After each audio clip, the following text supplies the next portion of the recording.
दोस्तों स्वागत है आप सभी का लेक्चर नंबर 2 के अंदर। दोस्तों अगर आप चाहते हो कि ये जर्नी कंटिन्यू में जारी रखूं तो गाइस इस वीडियो पर टारगेट लाइक 2000 रखता हूं।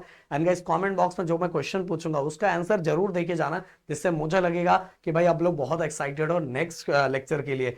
गाइस अपना प्यार एंड सपोर्ट दिखाते रहो गाइस, क्योंकि ऑलरेडी पता है कि आपके प्रदीप सर, राहुल सर बहुत सारे कामों में हैं। इंजीनियरिंग के जो लेक्चर चल रहे हैं, हमारे ऐप पे लेक्चर चल रहे हैं, ऑफलाइन लेक्चर्स 8 9 10 11 12 सभी का लेक्चर्स। देन इसके बाद हमारा यूट्यूब चैनल, इसके अलावा भी आपकी मांग होने के बाद हम लोग केमिस्ट्री के लेक्चर्स भी आपको दे रहे हैं। तो आपकी तरफ से अगर एनर्जी मिलेगा तो और मोटिवेशन आएगा। तो आने वाला हर बच्चा प्लीज चैनल को सब्सक्राइब करके जाएगा। यूट्यूब एनालिटिकल पे मुझे दिखना चाहिए कि ये वीडियो जाने के बाद हर बच्चा चैनल को, जितना बच्चा आ रहा है सब बच्चा चैनल को सब्सक्राइब और लाइक करके जा रहा है। तो चलो बिना देरी के स्टार्ट करते हैं गाइस। बताना चाहूंगा कि आपके आपके सेमेस्टर एग्जाम में अगर आप हमारे ऐप से जुड़ते हो गाइस, वैसे तो हमारे यूट्यूब चैनल पे guys basic mathematics, applied mathematics सभी कुछ डाला हुआ है। बट अगर आपके बोर्ड वाइज, ओके, आपके आपके बोर्ड वाइज, आपके यूनिवर्सिटी वाइज अगर आपको पढ़ना है तो भाई आप हमारे ऐप पे विजिट कर सकते हो। अगर ऐप से रिलेटेड कुछ डाउट है तो डिस्क्रिप्शन में नंबर दिया, आप उस पर कॉल करके पूछ सकते हो। तो चलो बिना देरी के स्टार्ट करते हैं। कोवेलेंट बॉन्ड, कोवेलेंट बॉन्ड का सिंपल लैंग्वेज में मतलब क्या है बता देना चाहता हूं कि भाई मुझे आपकी जरूरत है एंड आपको मेरी जरूरत है। अगर हम दोनों मिल बांट के काम करेंगे ना तो दोनों स्टेबल रहेंगे। तो यही तो कोवेलेंट बॉन्ड है। कोवेलेंट बॉन्ड का मतलब ये होता है कि एटम्स जो होते हैं वो अपने इलेक्ट्रॉन को शेयर करके, एक दूसरे से शेयर करके जो बॉन्ड बनाते हैं, उस बॉन्ड के कारण क्या होता है, वो जो मतलब वो स्टेबल हो जाता है। और ये जो स्टेबल होता है, ये बॉन्ड के कारण स्टेबल होता है, उसको हम कोवेलेंट बॉन्ड कहते हैं। तो सिंपल लैंग्वेज में बताना चाहूंगा कि जो एटम्स अपने इलेक्ट्रॉन को शेयर करता है और जिसके कारण जो बॉन्ड बनता है वो बॉन्ड होता है हमारा covalent bond. Generally guys 3 types के बॉन्ड होते हैं। एक होता है सिंगल कोवेलेंट बॉन्ड, दूसरा होता है डबल कोवेलेंट बॉन्ड, तीसरा होता है triple covalent bond. And guys बताना चाहूंगा नाम में ही काम छिपा हुआ है, नाम में ही काम छिपा हुआ है। सिंगल मतलब, सिंगल का मतलब क्या है? सिंगल का मतलब यहां जो आप सोच रहे हो वो नहीं गई। सिंगल का मतलब वन पेयर ऑफ इलेक्ट्रॉन अगर शेयर कर रहे हैं, दो एटम्स अपने एक पेयर ऑफ इलेक्ट्रॉन को शेयर करके खुद को स्टेबल बना रहे हैं, तो वो है single covalent bond. Double covalent bond की अगर मैं बात करूं तो दो two pairs of electron, two pairs of electron अगर दो एटम शेयर करके, दो इलेक्ट्रॉन शेयर करके आप एक बॉन्ड बना रहे हैं तो उसको बोलेंगे डबल कोवेलेंट बॉन्ड। और जिसके अंदर three pairs of electron, three pairs of electron अगर शेयर कर रहे हैं उसको बोलेंगे ट्रिपल कोवेलेंट बॉन्ड। तो प्लीज गाइस वीडियो को पॉज करो एंड सबसे पहले लिखो single means one pair of electron, double means two pair of electron and triple means three pair of electron. Atoms जो अपने इलेक्ट्रॉन को अपने बीच में शेयर करते हैं। अगर सिंगल किया तो सिंगल, डबल किया तो डबल एंड ट्रिपल किया तो ट्रिपल। ओके, अब एग्जांपल के साथ हम देखना चाहेंगे, ऐसे थोड़ी एग्जांपल के साथ समझेंगे। सबसे पहले क्लोरीन। क्लोरीन का गाइस आप सभी को पता है कि जो एटॉमिक नंबर होता है वो कितना होता है 287। इसका इलेक्ट्रॉनिक कॉन्फ़िगरेशन है, तो टोटल कितना हो गया 17। तो 17 अगर आप लास्ट में देखोगे, अगर आपको बनाना चाहोगे तो पहले में दो, पहले ऑर्बिट में दो इलेक्ट्रॉन, दूसरे ऑर्बिट के अंदर टोटल 8 इलेक्ट्रॉन, 1 2 3 4 5 6 7 8। तो पहला भी कंप्लीट है, दूसरा भी कंप्लीट है, पर लास्ट में 7 है। तो गाइस लास्ट वाला ऑर्बिट इनकम्प्लीट है, और ये इनकम्प्लीट होने की वजह से ना गाइस ये क्या हो गया, अनस्टेबल हो गया। 1 2 3 4 5 6 7।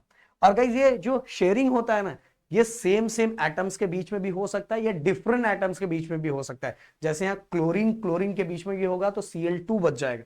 ओके, तो लास्ट में देखो एक की कमी है, 1 2 3 4 5 6 7। ओके, लास्ट में एक की कमी है।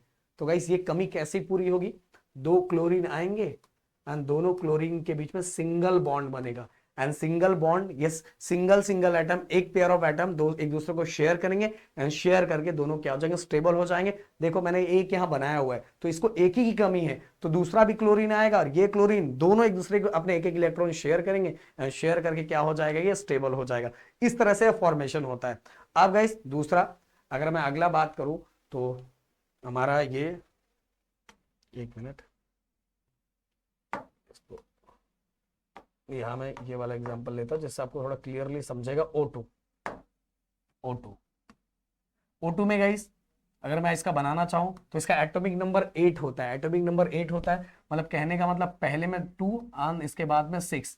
अगर मैं इसको क्रिएट करूं तो 1 2 और इसके बाद 6, 1 2 3 4 5 6। अब देखो पहला वाला ऑर्बिट कंप्लीट है, बट दूसरे वाले ऑर्बिट में गड़बड़ ये है कि दूसरे में 8 चाहिए, पहले में तो 2 ही चाहिए पर इसके बाद में 8 चाहिए। तो दूसरे वाले में देखो इसका एक और ऑर्बिट बन रहा है, इलेक्ट्रॉनिक कॉन्फ़िगरेशन के कारण एक और ऑर्बिट इसमें बन रहा है, पर उसमें 2 की कमी है। तो भाई ये कैसे होगा, पहला वाला ऑक्सीजन एक और ऑक्सीजन दोनों मिलेंगे एंड दोनों शेयर करेंगे एंड शेयर करके अपने आप को स्टेबल करेंगे। तो ऑक्सीजन और ऑक्सीजन के बीच में डबल बॉन्ड। ओके, तो 2 इलेक्ट्रॉन के पेयर शेयर क्या होते हैं, शेयर होते हैं एंड शेयर होने के कारण क्या हो जाते हैं, ये स्टेबल हो जाते हैं। तो इस तरह से ये चीजें होती है। अब गाइस अगला मैं 3 पेयर का भी आपको एक एग्जांपल देना चाहता हूं जिससे आपको समझे, ट्रिपल कोवेलेंट बॉन्ड। अब ट्रिपल कोवेलेंट बॉन्ड, अब देखो नाइट्रोजन, नाइट्रोजन का अगर मैं आपको बताना चाहूं तो जो एटॉमिक नंबर होता है वो 7 होता है, मतलब पहले में 2 और इसके बाद में 5। अगर इसका स्ट्रक्चर में ड्रॉ करूं तो 1 2, फिर इसके दूसरे में 5, 1 2 3 4 5। तो बताओ कितना बचा हुआ है, कितना चाहिए, 3 और चाहिए गाइस, 3 और चाहिए। तो भाई एक नाइट्रोजन यानी दूसरे नाइट्रोजन, तीनों के बीच में गाइस 3 पेयर्स ऑफ इलेक्ट्रॉन क्या होते हैं, शेयर होते हैं, ट्रिपल बॉन्ड क्रिएट होता है and 3 pairs of electron share होके ये खुद को क्या करते हैं, स्टेबल करते हैं, स्टेबल करते हैं। और गाइस इस तरह से ये तीनों बॉन्ड, मैंने सिंगल बॉन्ड भी बताया, डबल बॉन्ड में ट्रिपल बॉन्ड भी बताया। अब गाइस कुछ प्रॉपर्टी, आपको कोवेलेंट बॉन्ड की प्रॉपर्टी कुछ जाननी चाहिए। सबसे पहली बात हो formation, guys they form between non metals. ये किसके बीच में बनता है, नॉन मेटल्स के बीच में बनता है एंड गाइस ये बहुत ज्यादा स्ट्रांग होते हैं। क्यों गाइस ये स्ट्रांग होते हैं, बट गाइस आयनिक बॉन्ड के कंपैरिजन में स्ट्रांग नहीं होते। क्यों आयनिक बॉन्ड के कंपैरिजन में क्यों स्ट्रांग नहीं होते, देखो गाइस उसमें प्लस और माइनस आयन होते हैं, और जहां अपोजिट चीजें मिलती है ना भाई बहुत स्ट्रांग होता है। देखो अपोजिट चीजें आपको पता होगा, बायो के टर्म में आप समझ सकते हो। तो अपोजिट चीजें जहां मिलती है वो ज्यादा स्ट्रांग होता है। तो भाई यहाँ अपोजिट चीजें नहीं होती, यहाँ शेयरिंग होती है एंड शेयरिंग वाली चीजें कभी भी टूट सकती है गाइस। तो इसीलिए स्ट्रांग तो होता है but compare to ionic bond उतना स्ट्रांग नहीं होता। एंड गाइस इसका स्ट्रक्चर फिक्स होता है एंड साथ में बोलना चाहूंगा इसका melting and boiling point low होता है कंपेयर टू आयोनिक बॉन्ड। क्यों मैंने बताया, क्योंकि आयोनिक बॉन्ड के अंदर आयंस होते हैं, वो बहुत ज्यादा स्ट्रांग होता है और ये शेयरिंग वाला है, इसलिए इसका मेल्टिंग पॉइंट एंड जो बॉइलिंग पॉइंट क्या होता है, लो होता है। अब गाइस कुछ क्वेश्चंस आपकी आंखों के सामने, प्लीज कमेंट बॉक्स में इनका आंसर देके जरूर जाना, ये तो अगले सेशन में मैं आप लोगों को करवाऊंगा। And guys please comment box में लिखना कि कैसा लग रहा है। मैं बहुत सिंपल लैंग्वेज आपको समझा रहा हूँ जिससे गाइस केमिस्ट्री आपके लिए डिफिकल्ट ना हो। मैं बोलना चाहूँ केमिस्ट्री बहुत सिंपल होता है गाइस, बस समझने का तरीका। देखो आप समझ के अपने ओवन वर्ड्स में भी लिखोगे तो भी चीजें बहुत अच्छे से कर लोगे। तो चलो मिलते हैं नेक्स्ट वीडियो में। Thank you so much guys, जय हिंद दोस्तों।